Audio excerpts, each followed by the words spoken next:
सुभान अल्लाह। अब के लिए इस्तक़बाल करने शुरू किया जाता है। तो सबसे पहले मैं प्रोफेसर संजय बी सालुन के साहब से गुजारिश करता हूँ, दरख्वास्त करता हूँ कि वो हमारे मेहमान प्रोफेसर ख्वाजा इकरामुद्दीन साहब का गुल देकर इस्तक़बाल करें।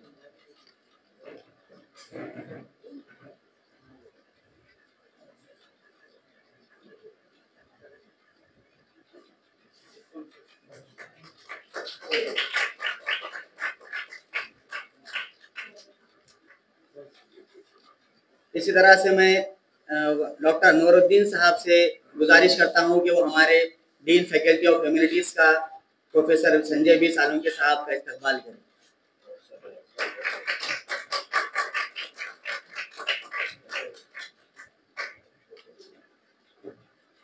इसी तरह से मैं ख्वाजा इकरामुद्दीन साहब से अदबन गुजारिश करता हूं कि वो हमारे मेहमान डॉक्टर अनवरुद्दीन साहब का इस्तक़बाल करें।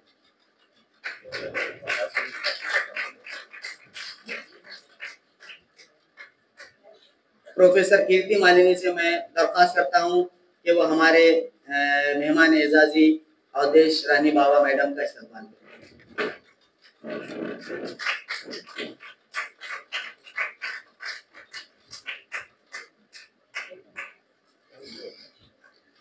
फिर से मैं कीर्ति मालिनी मैडम से दरख्वास्त करता हूं कि वो प्रोफेसर सलीम मोहिउद्दीन साहब का इस्तक़बाल करें।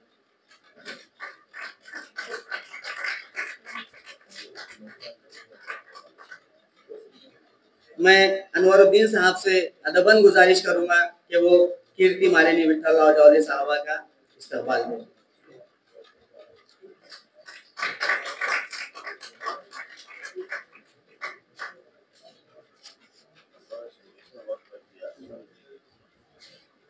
आज के एक रोज़ा कौमी सेमिनार बउनवान उर्दू शायरी के बदलते रुझानात आज़ादी के बाद, इस इजलास में सदारत के तौर पर हमारे दरमियान मौजूद है professor Sanjay B Salunke sir, जो ह्यूमैनिटीज़ फैकल्टी ऑफ ह्यूमैनिटीज़ के डीन हैं। मैं उनसे गुजारिश करूंगा कि वो यहाँ पर आए और इस इजलास का, इस सेमिनार का इनॉग्रल हुआ ऐसा जाहिर करें।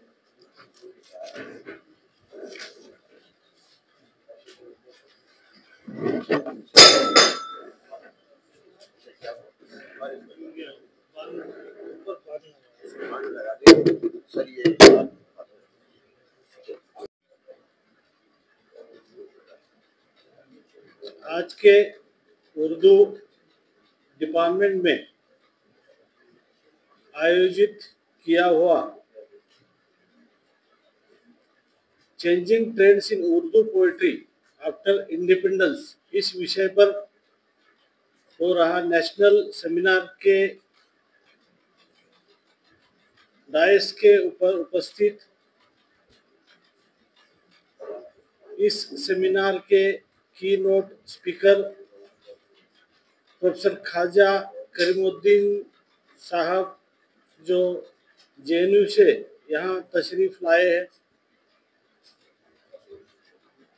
इस स्टेज के ऊपर guest of honour professor Salim Mohiuddin साहब, head department of Urdu, Rafiq Zakaria campus Aurangabad. Special guest doctor Anwaruddin, इस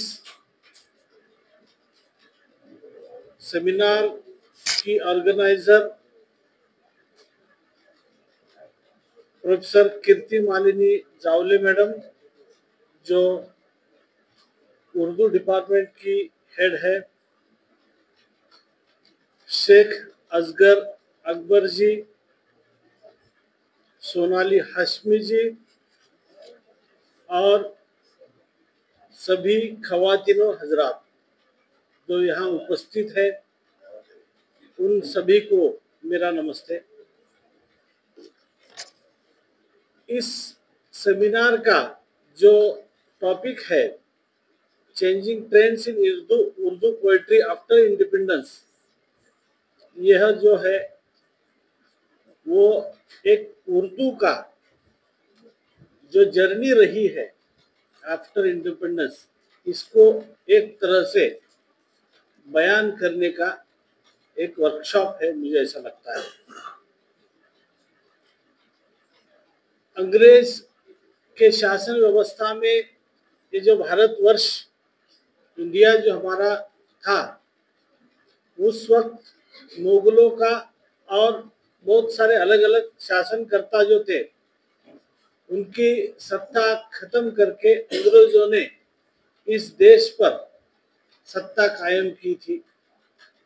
उस वक्त उर्दू यह एक आम भाषा थी, जिसमें औरंगाबाद भी एक शामिल था। तकरीबन 300 साल से, जैसा कि अर्लियर जो वक्ता है उन्होंने कहा कि 300 साल से उर्दू का प्रवास, जर्नी चलती रही है। और खासकर 1857 का आज़ादी का सिलसिला जब शुरू हुआ, उस वक्त उर्दू के पोयम, उर्दू की जो कविताएं हैं, वह बहुत ही प्रेरक रही है। अंग्रेजों के खिलाफ जो नारा दिया गया, उसमें अलग अलग तरह के जो कवि है, शायर है, उस शायरों ने, कवियों ने बहुत बड़ा योगदान दिया है। जैसा कि हम देखते हैं कि जो अंग्रेजों के समय अगर किसी को जेल में रखा जाता था या कोई टॉर्चर किया जाता था, तो एक नारा दिया जाता था इनकलाब जिंदाबाद। तो ये इनकलाब जिंदाबाद जो था, तो एक इस तरह का नारा हो गया कि चाहे कितना भी आप जुल्म करो, चाहे कितना भी आप सितम ढाओ, हम पीछे नहीं आने वाले। तो उर्दू ये जबान है, मैंने जैसा मुझे लगता है कि बहुत ही मीठी जबान उर्दू है। उर्दू में बहुत ही अदब झलकता है। जैसा संत ज्ञानेश्वर जी ने कहा है मराठी के बारे में, मराठी के बारे में उन्होंने कहा है अमृता परिगोड़, मीन्स जैसे अमृत होता है उसी तरह की मीठी जबान, जैसे मराठी को कहा गया है उसी तरह की मीठी जबान उर्दू भी रही है। और अब रहा आफ्टर इंडिपेंडेंस के बाद में जो अलग अलग लोगों ने, विशेषतः शायर जो है, तो सबसे बड़े शायर जो मिर्जा गालिब जी को कहा जाता है, उनकी शायरी तो कमाल की है। जीवन के हर रंग में उन्होंने शायरी में कहा है। अभी के जो शायर थे राहत इंदौरी साहब, उनका भी जिक्र है। उनकी शायरी जो है, जो सत्ता में रहे हुए लोग जैसे जो सितम ढाते हैं उसके ऊपर तंज कसने वाली शायरी उन्होंने बहुत ही अच्छे लफ्ज में कही गई है। शायर जो होता है, कवि जो होता है, वो कम शब्दों में बहुत बड़ी चोट पहुंचाता है। व्यवस्था के खिलाफ जब वो खड़ा रहता है तो खंजर से भी जितना गहरा घाव नहीं होगा, उससे ज्यादा गहरा घाव ये शायरी में कर सकते हैं, कविताओं में कर सकते हैं। जैसा घाव कर सकते हैं वैसा प्रेम भी कर सकते हैं। जैसा प्रेम की उत्कटता जो होती है वह भी शायरी एक ऐसा उसे कहेंगे हम जरिया है कि बहुत बड़ा अर्थपूर्ण प्रेम की भाषा व्यक्त करने की ये बातें हैं। तो कहने का मतलब यही है कि मैं तो ज्यादा कवि मन का नहीं हूं।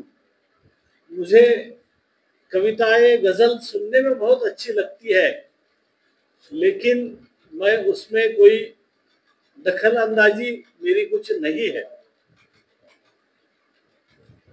लेकिन आज के इस सेमिनार के लिए उर्दू डिपार्टमेंट जेएनयू के प्रोफेसर जो है ख्वाजा करीमुद्दीन साहब यहाँ पर आए हैं। करीमुद्दीन साहब हमारे बहुत सारे मित्र जेएनयू में आपके साथ में काम करते हैं, सोशियोलॉजी डिपार्टमेंट में है। यहाँ के भी 2 लोग अभी वहाँ ज्वाइन हुए थे। बहुत सारा मेरा परिवार जेएनयू से है सोशियोलॉजी में, जो देश भर काम करता है। तो आप इतने दूर से यहाँ पधारे हैं और यह उर्दू की भूमि है। वली औरंगाबादी का जो नाम लिया जाता है वह भूमि यहाँ की है। तो निश्चित ही आपको यहाँ से एक आनंद मिलेगा। और इस वर्कशॉप के लिए मैं शुभेच्छा व्यक्त करता हूँ। ज़्यादा समय नहीं लूँगा मैं, क्योंकि मैं इस सब्जेक्ट का तज्ञ नहीं हूँ। बस मुझे जो है तो मैडम का आदेश हुआ कि सर मुझे मालूम नहीं है, अभी आरआरसी चल रही है, थोड़ा टेक्निकल इशू था मेरा आने का, लेकिन आज वर्कलोड मैंने थोड़ा कम करवा दिया और मैंने समय निकाला, लेकिन मुझे यहाँ आया तो बहुत आनंद हुआ। एक बार मैं मैडम का शुक्रिया अदा करता हूँ और आपने भी मुझे सहन किया, आपका सभी का शुक्रिया अदा करता हूँ और रुकता हूँ। Thank you.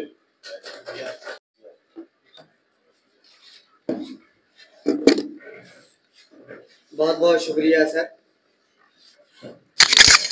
सर का वैसे तो ताल्लुक सोशियोलॉजी डिपार्टमेंट से है, लेकिन अभी सर जिस तरह से शायरी पर बात कर रहे थे तो मुझे मीर कसीमीर का एक शेर याद आया कि फूल गुल शम्स व कमर सारे ही थे, फूल गुल शम्स व कमर सारे ही थे, पर हमें इनमें तुम्हें भाए बहुत। तो इस तरह से सर का जो शायरी से लगाव है, आज वो हमारे दरमियान तमाम मसरूफियात के बावजूद हमारे दरमियान यहाँ मौजूद है। उन्होंने इस सेमिनार का इफ्तिताह भी कर दिया, उद्घाटन भी कर दिया। इसी तरह से इसके बाद मैं प्रोफेसर कीर्ति मालिनी विठल साहब से दरख्वास्त करता हूँ कि वो अपने इस्तकबालिया कलमा से हमें नवाजें।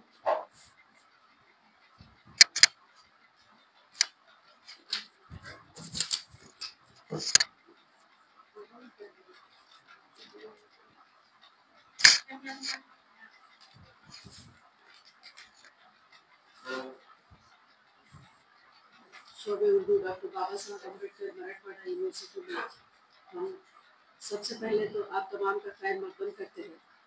और आज एक बात बता दें सर, सावन के सर जो हमारे डीन है फैकल्टी के, सर ने इसका इनाग्रेट किया है। बहुत बहुत शुक्रिया सर आपका।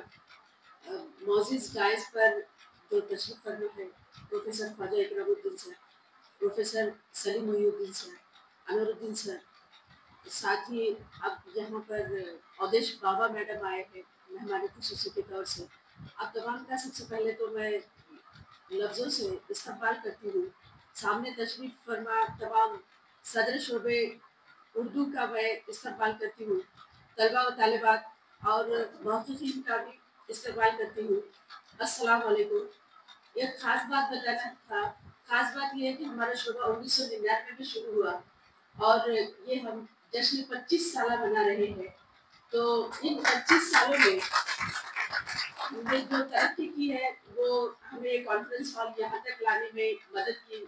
आज जो हमारे वाइस चांसलर सर हैं उन्होंने, तो उनकी बड़ी मेहरबानी है इस शोबे के लिए।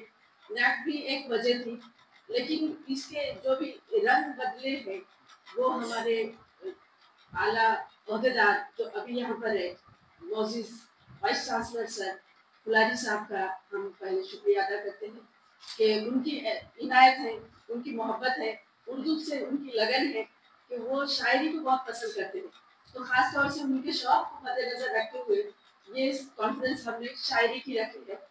तो सर जब बात करते हैं सोहंती सर हमारे, आज उन्होंने आशार में ज़रा कंजूसी बरती है, वरना वो बहुत बहुत अशार इस्तेमाल कर लेते हैं और इतनी आसानी से कि लगता ही नहीं कि वो दूसरी ज़बान के। तो खैर ये जश्न मनाते वक्त में हम 99 से 2025 तक जो काम किए हैं उसका एक बारीकी से इआदा आपको बता देते हैं कि हमारे पहले सदर शोबे से लेकर के पहले यानी प्रोफेसर राना हैदरी साहिबा, उस वक्त प्रोफेसर का ओहदा नहीं था, वो लीडर की हैसियत से रिटायर्ड हुए। इस उर्दू शोबे की पहली ईद राना हैदरी साहिबा ने रखी है, तो मैं आज उनको इस मौके से याद कर रही हूँ। तो वहाँ से लेकर के व्यास साहब ने कुछ दिन यहाँ पर खिदमत अंजाम दी है। सिद्दीक साहब ने अपने उस हालात के मुताबिक यानी कोविड से पहले के जो 2 साल थे वो यहाँ पर सिद्दीक साहब सदर शोबे की हैसियत से थे। और उसके बाद ये शोबा 20 से कोविड में मेरी तरफ आया है। तो 20 से लेकर 5 सालों में जो कुछ भी हम कर सके अपने तौर से, तो यहाँ की रिवायत ये रही है कि 1999 से यहाँ पर मुख्तलिफ मौज़ूआत पर कम से कम साल में एक कॉन्फ्रेंस, एक सेमिनार होता रहा है। ये हमारी तहकीक की सूरत हाल है। और उसके बाद तहकीक यानी ये सेमिनार कॉन्फ्रेंसेस की बात स्टूडेंट्स के लिए एजुकेशनल कल्चरल प्रोग्राम का इनेकाद करते हैं। हर साल एक होता है, उसमें उनकी तरबियत होती है। उसके अलावा असातिज़ा इकराम ने, अगर हम कहें शोबे उर्दू और हमारे साथ में जो मुंसलिक कॉलेजेस है, तमाम कॉलेजेस के गाइड्स की भी या ये शोबे को अमीर करने में अहम रोल रहता है। तो उनकी जो तहकीकी खिदमत है उस सब का अगर मैं अहाता करूँ तो यहाँ तकरीबन 200 से ज़ायद PhD अवार्ड हुए हैं 99 से लेकर आज तक। अब एमफिल की डिग्रियों की अगर बात करूँ तो 180 से ज़ायद एमफिल अवार्ड्स इस डिपार्टमेंट से हुए हैं। लिहाजा मैं अपने आप पर फख्र महसूस करती हूँ कि 25 साल में हमारे डिपार्टमेंट ने इतनी तरक्की की है और ख्वाजा इकरामुद्दीन सर के सामने एक मोमबत्ती की तरह मैं अपनी बात रखने में खुशी महसूस करती हूँ सर, क्योंकि जो अहदेदार यानी प्रोफेसर यहाँ पर खिदमत अंजाम दे करके रिटायर्ड हुए हैं, उनका ताल्लुक उर्दू से था। लिहाजा उनकी हर अच्छी बात को हम बहुत अच्छा कहते थे। लेकिन मैं इस रीजन से हूँ और यकीनन उनकी तरह ही मैं खिदमत अंजाम देने की कोशिश कर रही हूँ।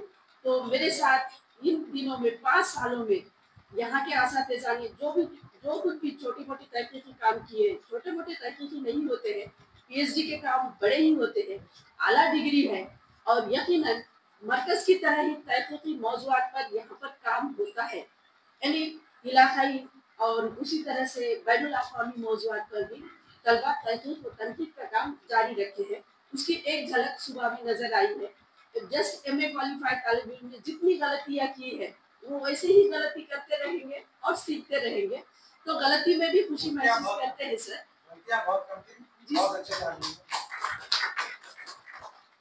तो मैं अपनी इस शोबे की तरक्की ही सर के सामने रखना चाह रही थी। 100% इसके गवाह है और सर डिपार्टमेंट को देखते रहे हैं। यहाँ पर हर साल में अब 25 के बाद 2-2 कॉन्फ्रेंसेस होते रहेगी, क्योंकि 24-25 में इस शोबे में 2 कॉन्फ्रेंसेस मंजूर हुई है सर। तो आगे हमारी यही कोशिश रहेगी कि हम इस कॉन्फ्रेंस के तमाम मकालात को किताबी शक्ल में पेश करें और उर्दू दुनिया के हाथ में देखें। ख्वाजा इकरामुद्दीन साहब यहाँ तक आए और इस कॉन्फ्रेंस को कामयाबी की इस मंजिल तक हम लेके गए। लिहाजा मैं फिर एक वक्त आप तमाम का तहे दिल से इस्तकबाल करती हूँ और ये मौजूद तय करते वक्त बार बार सोचते रहे कि हम फिक्शन के हैं, फिर शायरी पर काम करवाएंगे तो कुछ बात अलग होगी, लेकिन नहीं, इस बहाने मैंने भी अपना एक पेपर बना लिया सर और मैं भी कुछ ना कुछ अशार कहूँगी तो मुझे अच्छा लगेगा और आपको भी अच्छा लगेगा। तो आपके सामने जबान खोलना यानी सूरज को मोमबत्ती दिखाई जैसी बात है, लेकिन फिर भी हमने कोशिश की है कि शायरी के मौजू के साथ हम इंसाफ कर सके। तो सुबह के इस सेशन के आगाज में मुझे मेरे गुरुजी का एक शेर याद आ रहा है, तो मैं सुनाते चलूँ। सलीम सर गुरुजी की कुर्सी से रिटायर्ड है, लेकिन फिर भी मैं वो शेर कहूँगी। अंजाम उसके हाथ है आगाज करके देख, अंजाम उसके हाथ है आगाज करके देख, भीगे हुए परों से परवाज करके देख। तो इसी जोश के साथ में इस साल में 2 कॉन्फ्रेंसेस करने का अहद किया है। साथ ही स्टूडेंट के लिए भी प्रोग्राम्स चलते रहते हैं। तो मैं आप तमाम का फिर एक वक्त इस्तेमाल करती हूँ और पूरा दिन ख्वाजा इकरामुद्दीन सर के साथ और औदेश रानी बाबा मैडम के साथ हम गुजारने वाले हैं। इससे ज्यादा हम अपने आप को खुशनसीब क्या समझेंगे। बहुत शुक्रिया मैडम आपका इतने वाली कलमात के लिए। आपने यहाँ पर बहुत ही अच्छे अंदाज में अपने शोबे की कारकर्दगी को पेश किया। इसके बाद जिसके लिए हम तमाम यहाँ पर सुनने के लिए बेताब है, जो सेमिनार का मकसद है हमारा यहाँ पर, जो JNU से मेहमान प्रोफेसर ख्वाजा इकरामुद्दीन साहब यहाँ पर तशरीफ लाए हैं, तो मैं उनसे अदबन गुजारिश करता हूँ कि वो यहाँ पर आए और अपने कलीदी खुतबे से हमें नवाजे। प्रोफेसर ख्वाजा इकरामुद्दीन साहब को मैं इस शेर से यहाँ पर दावत देता हूँ कि तुम आ गए हो कुछ तो चांदनी सी बातें, तुम आ गए हो तो कुछ तो चांदनी सी बातें हो, ज़मीन पे चांद कहाँ रोज रोज आता है। ख्वाजा इकरामुद्दीन साहब इसको कोशिश करें कि किसी तरह से ये